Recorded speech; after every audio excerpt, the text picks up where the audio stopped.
Magandang hapon po mga kababayan. Ranger Kidlat Vlog, Retired Soldier's Opinion, Comment, Observation, Assessment. Magandang hapon po sa lahat ng ating mga subscribers, lalong-lalo na yung mga OFWs natin na nagmula pa sa iba't ibang bahagi ng mundo. Ang ating mga Filipino Guerrilla Forces na pinangungunahan ng ating pinakamatikas at napakahusay na Supremo at si Commander Bukay at ang iba pa. Ngayong araw ay ating pag-usapan, part 4 na po ito. Pinamangatan natin itong BP na frame up lang sa OBP-CIF House Investigation. Ito ang ating aalamin ngayong araw na ito, mga kababayan. So, wag po kayong umalis. Paghanda nyo po at maganda po ang ating pag-uusapan ngayon. So, ibalik natin ito. Ito po ay Comment, Opinion, Assessment or COA. Kaya nga sinabi natin noon, magkakaroon tayo ng COA. No? So, dito it is based on the Transforces, the Threat and Risk Assessment on National Security Situation from Open Reports of Current Event Sources. So, nakikiusap po tayo. Lahat po na pinakita natin dito ay mga basis, mga sources ng ating pinagkuhanan ng information para mabigyan natin ng tinatawag nating satellite view yung lahat ng mga nangyayari sa ating bansa. So, ganun pa man, eto, tingnan natin. Ito yung big picture last time na pinapakita natin. So, since ang pinag-usapan natin ngayon ay si BP, ito po, political rivals po yan. So, tingnan natin. Ang next episode pala natin ay may connection sa Halalan 2025. No? So, abangan nyo po ito. Next episode po ito. May mapapala ba ang taong bayan sa Halalan 2025? So, maganda po ito. At ito po ang patikim. Ito po ang mga kandidato ngayon na nagsabi na sila'y tatakbo. Ang iba dyan ay nakapag-file na ng kanilang Certificate of Candidacy. Very objective po tayo dito dahil lahat naman yan sila ay Pilipino. Wala tayong sasabihin na iboto, wala rin tayong sasabihin na wag iboto. Pero, iskinin natin sila. Of course, syempre, karapatan natin yon dahil leader ng ating bansa ang ating pipiliin. Hindi po basta-basta yon. Dahil pag sinabing leader, sila ang nagbibigay ng direksyon sa ating bansa. And that is why, hindi pwede basta-basta. Kaya pasensya na po kayo kung iskinin namin kayo, mga kandidato, it's because matindi po ang aming inaasahan sa inyo. Hindi po madali. So sana, huwag kayong maging balat sibuyas kung amin kayong iskinin. So, ito po. Pupuntahan natin ulit yung tungkol sa investigation ng CIF sa Kongreso. Tingnan natin tong isa. Ano bang naging usapan dito? Panoorin natin, mga kababayan. We are the power of the purse here. Tayo po ang nagpasa ng batas. Yung pera na in-earmark natin, mahirap po na ginagamit, tapos pag kailangan na, sasabihin mo, pag kailangan na, nandyan. Paano kung wala? Hindi ba ganun yung mga estafa cases? Hindi ba ganun yung mga pyramiding scams? Na pagka umutang ka ng pera, for such a, di ba, tapos biglang pagkailangan na, hindi mo na makuha. Pwede mo i-demanda yung taong yun. Ang sinasabi mo kasi, at any given time, ang defense mo is at any given time. Pwede hingin ng free wifi yung budget. Paano kung walang pera ang gobyerno?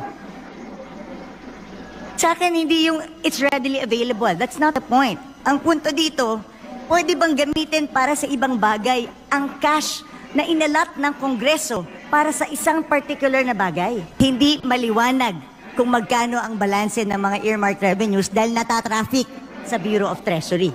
Of savings is... So, yun po. Nakita natin yung nangyari dyan sa Kongreso last time. So, maganda at may nagsasalita pa.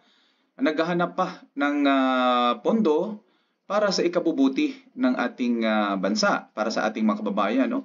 So at least mayroong mga ganyan na nagko-question dyan sa Kongreso.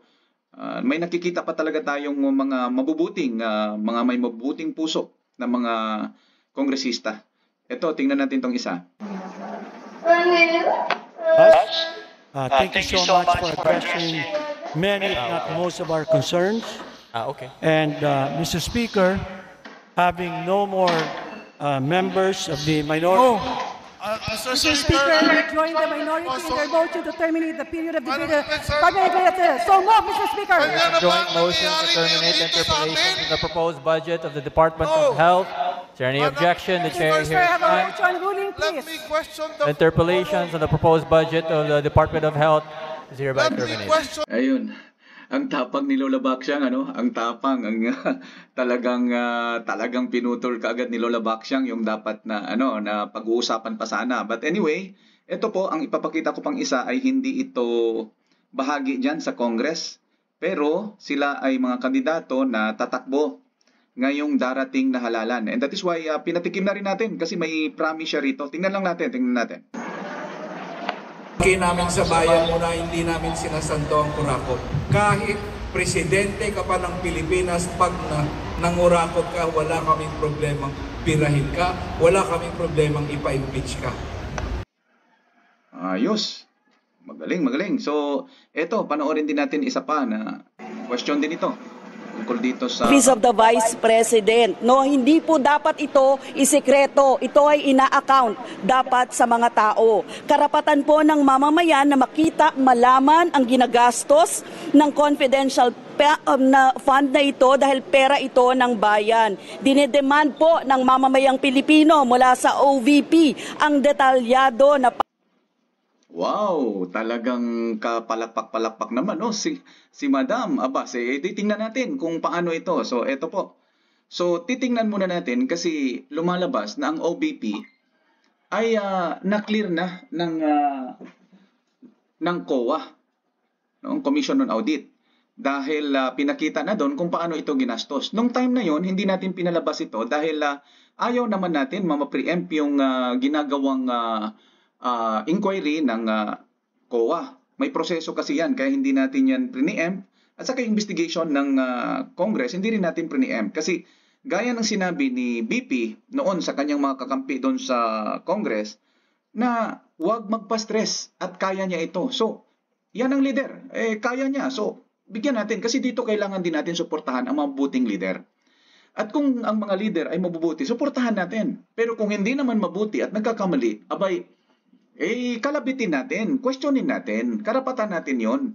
Hindi naman na ibig sabihin na sinisiraan natin sila Gusto lang natin na itama nila ang kanilang ginagawa. Dahil nakita na natin, lugmog na ang ating bayan, maraming problema. Baka pwede naman ayusin. So yun ang ating gustong mangyari. So tingnan natin. Ito po, i-COA natin itong kay BP Sara, no? Comment, Opinion, Assessment, COA.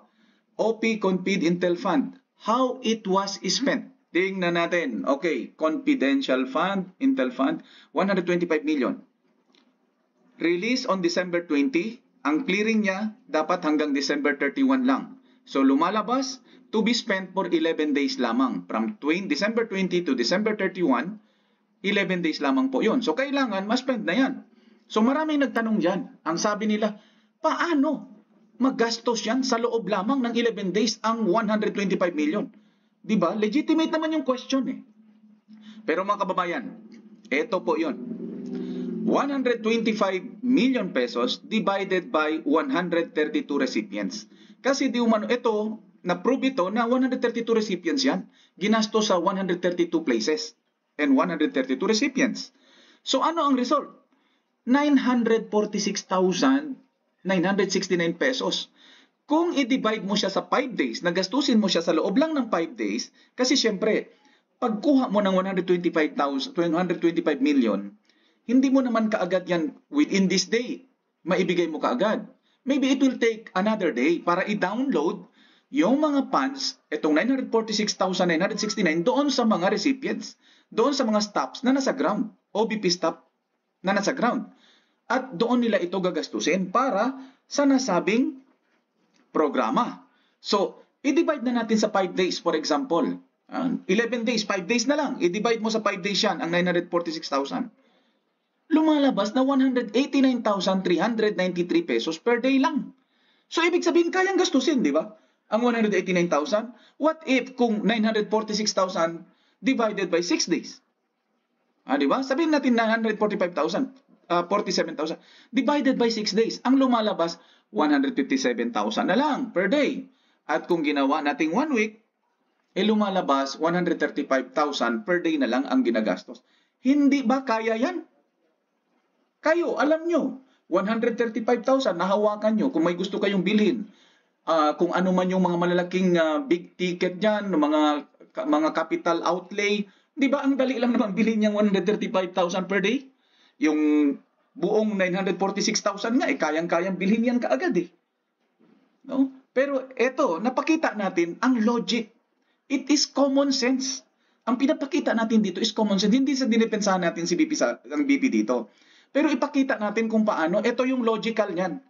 Hindi tayo magpaloko. And that is why, ito po. It was established that it is absolutely doable. Since doable ito, on how it was spent, ngayon pupunta naman tayo sa OBP Confidential Fund where it was spent. Kasi isa rin yan sa question doon eh. Yung dalawa na yan, how it was spent, na-answer na natin how it was spent. It was established that it is absolutely doable. Nakita natin dyan.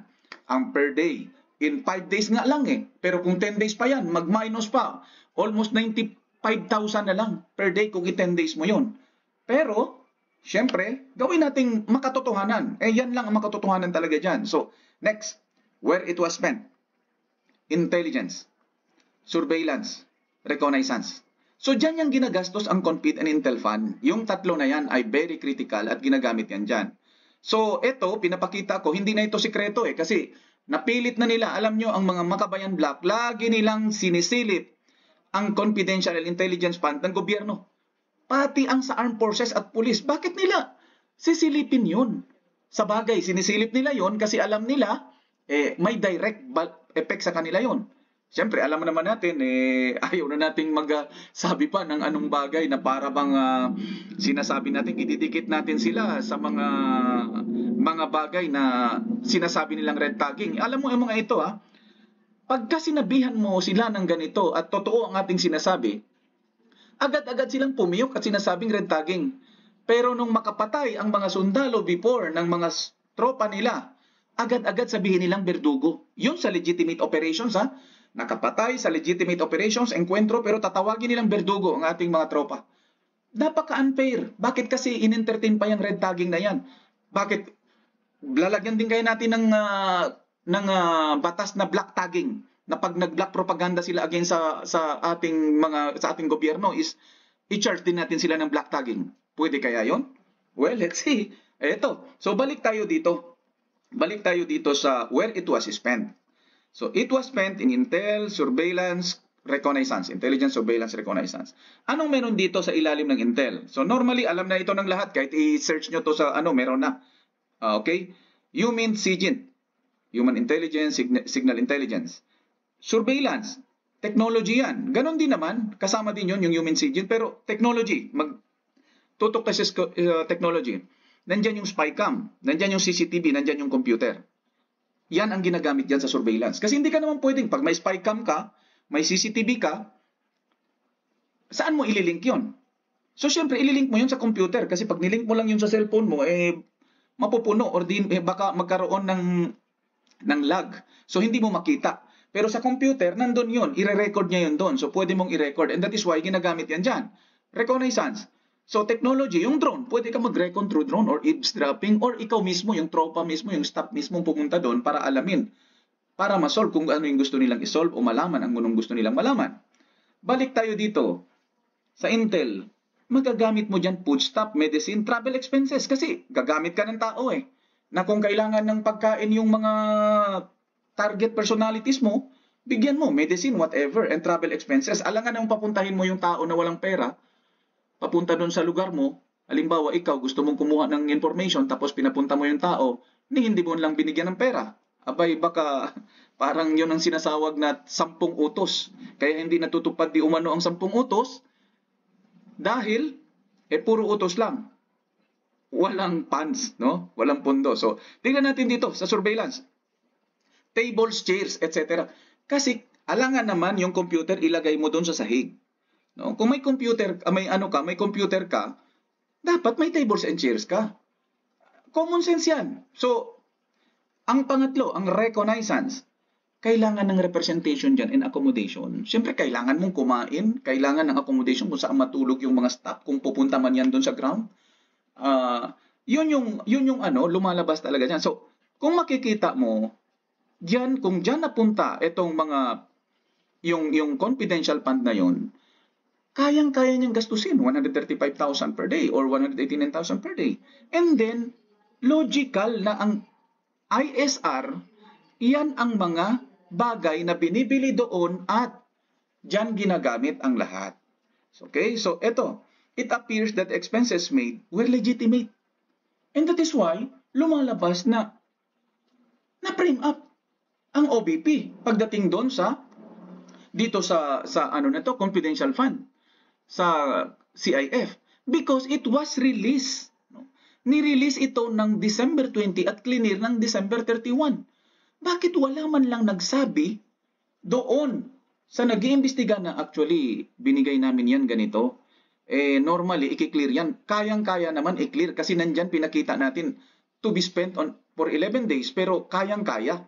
So bakit wala man lang nag-rescue doon na nagsabi na wag na yan? So they really, nakita mo, parang na-frame up talaga ito. So, lumalabas na ganun. So, tingnan natin ang next. OBP na frame up lang sa investigation CIF. So, tingnan natin ulit. Anong sinabi nitong si Madam? Office of the Vice President. No, hindi po dapat ito isekreto. Ito ay ina-account dapat sa mga tao. Karapatan po ng mamamayan na makita, malaman ang ginagastos ng confidential na fund na ito dahil pera ito ng bayan. Dinedemand po ng mamamayang Pilipino mula sa OVP ang detalyado na... Okay, ma'am. Tama po yun. Dinidemand ng mga mamamayang Pilipino yung mga pera na ganyan. Ngayon, dinidemand po namin sa inyo din po na ilabas din po ninyo ang inyong mga resibo, ang inyong clearing based sa Republic Act 9184. So, eto po kasing nangyari dyan Tayo po masyadong nagpapasanto, nagmamalinis na parang wala rin tayong naging problema. Lahat kasi yan meron.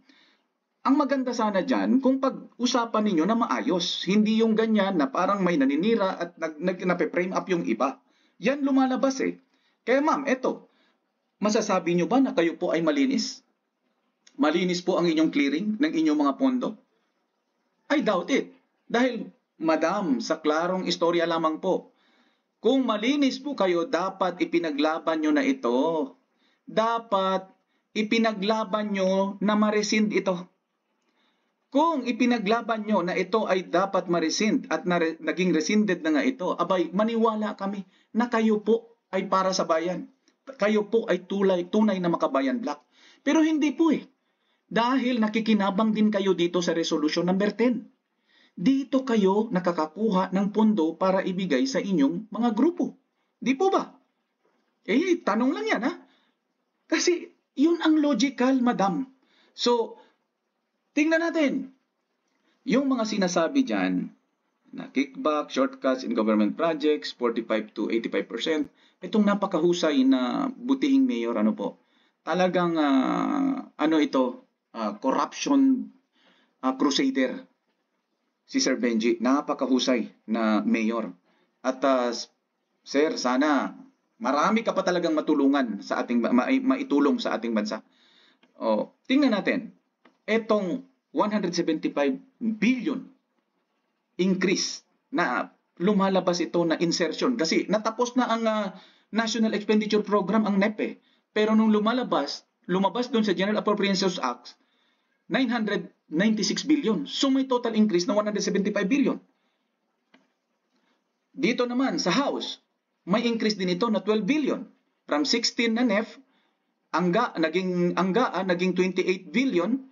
So may increase ito na 12 billion. So dito, tingnan natin ito. SC declares PDAP unconstitutional. Yung mga insertion na yan, unconstitutional di umano yan. Sabi ng Supreme Court. So, senators question 26 billion linked to People's Initiative. Yung national budget, yung budget kanina ng DPWH, nakita natin na may increase na 175 billion. So, yan yon. Nakita natin. So, ito yung 26 billion na inililink doon sa People's Initiative na nakalagay yan sa DPWH, na i-clear yan ng DPWH. Ito naman ang total increase na 175 billion ng DPWH na i-clear din yan ng DPWH, mga kababayan. So, bakit nagkaroon yan? Ang unang tanong, ba't lumusot yan? Kasi ang sabi nila, ginawa daw ito sa BICAM. Okay, nandun na tayo, lumusot sa BICAM. Meron pa ba tayong safeguard para dyan? Meron pa po. At ito po, why it was not vetoed? Binigyan natin ang ating leader ng veto power para mabito kung ano yung nakikita niyang mali. Pero bakit niya hindi niyaan ito? Bakit lumabas pa rin ito at nagastos pa rin ito? Mga kababayan, may problema po tayo dito. Ano po ang tawag dyan? Ewan ko sa inyo. Siguro naman, tingnan nyo, hindi kaya ito countenancing?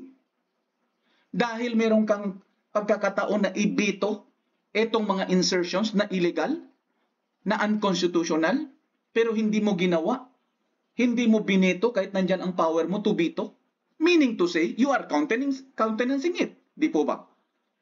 So kayo po, hindi ko sinasabing kinantenance yan, pero maliwanag naman na dahil nagamit nga ang mga yan, ibig sabihin, may nangyaring countenancing. So next, kaya nga ito sinasabi natin, na magkaroon tayo ng movement to control corruption. Not to destroy our government leaders, not to destroy anybody, but to control yung corruption. Kasi lumalala na, marami ang ating problema. Ang bigas, ang mahal, ang mga bilihin nagmamahal. Baka naman pwede po makontrol natin konti ang ating mga greed. So ito po, ibabalik ko, we have to organize and establish the People's Sovereign Audit or PSA. Ito yung sinuggest ni Supremo, na imbes na People's COA, gawin nating People's Sovereign Audit or PSA. So again, sino-sino ang nandito? Concerned retired MUP, court, justices, employees, retired COA chiefs and employees, retired academics, and etc. Mga ma'am, mga sirs, sa totoo lang po, it is your moral responsibility and obligation to our country. Sana po tumagos sa inyong mga puso ang ating mga pinagsasabi dito. Dahil wala na pong masasandalan, wala na pong matatakbuhan ang ating bansa, kundi kayo. Kayo po na mga neutral at non-partisan. So pangalawa, yung mga religious sector, mga pastor, mga obispo, mga religious leader, you have the moral responsibility and obligation to your people sa inyong mga nasasakupan ng mga relihiyon. Baka naman, pwede nyong ipakita ngayon ang inyong pagmamalasakit sa inyong nasasakupan at sa ating bansa kung totoong may malasakit po kayo. MSMEs, business sector and all concerned citizen, dapat po siguro pag-isahin na natin ito not to destroy our government but to strengthen our institutions of government. Media, social media, vloggers, ma'am, sirs, baka pwede naman tulungan nyo ang ating bansa dahil naghihingalo po. Malaki po ang problema niya. Baka pwede naman po ninyo samahan. Touch your heart. Ask, meron ba kayong moral responsibility and obligation to our country and to our people? Kayo po, ang mga social media influencers. Malaki po ang inyong magagawa. So again, ibalik lang natin yan. We can demand all government officials from OP. Itong OBP, winite na natin ito, naka-white na dahil lumalabas, na-clear ito doon sa kanyang CIF. Malinis ito. And that is why ginawa nating puti. Ganyan lang. Dati hindi natin, so nung umpisa, nagpalabas ako nito, hindi ko talaga sinuportahan yung pinakita kung paano ang clearing ng OBP. Pero hinintay natin kasi may proseso yan. Ayaw natin ma-preempt. Ngayon, nung matapos na, at hindi naman nila pinalabas kung paano na-clear yan, kaya nilabas natin kung ano ang ating opinion at ang ating assessment kung paano clear yon. So yan po, kaya malinis si OBP ngayon. LGUs and Congress to present their clearing of funds based on RA 9184, not the Congress Resolution number 10. Sa ating mga congressman, kung may mailabas sila na mga clearing of funds based on 9184 mula sa kanilang mga pondo, mga search, iboto po natin sila. Kung may mailabas po sila, sila ang ating piliin kasi yung mga yan, yung katulad ng BP na na-clear niya ng solo, Hinarap niya ito doon sa sa COA at ngayon sa Supreme Court. Alam niyo po, it only shows that the VP has the integrity beyond reproach. Yung kanyang integrity is beyond reproach. Sana gayahin ito ng ating mga congressmen na kung kayo po ay may integridad, gawin nyo rin po yung pag-clear ng inyong funds. Kahit na sinasabing meron kayong Resolution 10 dyan, you ignore it at ipakita nyo sa taong bayan na kayo ay may integridad. Demand transparency and accountability of all funds and present it for the public view. The PS headquarters to be determined by the group, then strictly no political color. So walang political color dapat. Dito, dahil na-clear, lumalabas na clear itong OBP, kaya natin siya kiniklear. Kung may galing sa Congress, House of Congress, na magpakita ng kanyang clearing of funds based on the Republic Act 9184, then let us clear him also, please clear her. At doon, suportahan natin sila kasi hindi naman pwedeng walang leader ang ating bansa. Naghahanap tayo ng mabubuti at magagaling na leader. Nagpakita itong OBP, itong BP. Anong gawin natin? Dapat lang suportahan natin siya. Kung mayroon pa mang iba dyan na magpakita ng the same, we will all together support them. Maraming salamat po at magandang hapon.